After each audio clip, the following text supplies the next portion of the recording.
Tara na at magluto tayo ng pinasimpleng pork and soy sauce na may itlog pero masarap at swak sa lasa.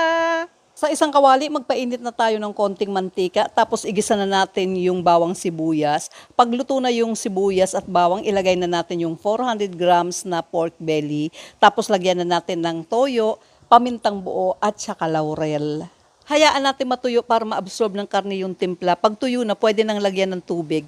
Enough para lumambot ang pork. Takpan and haluin kada ilang minutes para pantay ang pagkakaluto. Lalagyan ko po ng 1 teaspoon dark soy sauce kasi yung gamit ko light soy sauce. Pero pag yung ordinary toyo lang naman, okay lang naman na wag na. Malambot na yung karne, pwede na natin ilagay yung siling haba at saka yung itlog. Tapos isimmer lang natin ng at least 5 minutes and then okay na. Luto na siya at bago i-serve, lagyan ng konting sesame oil. Tikman natin. Luto na! Kainan na!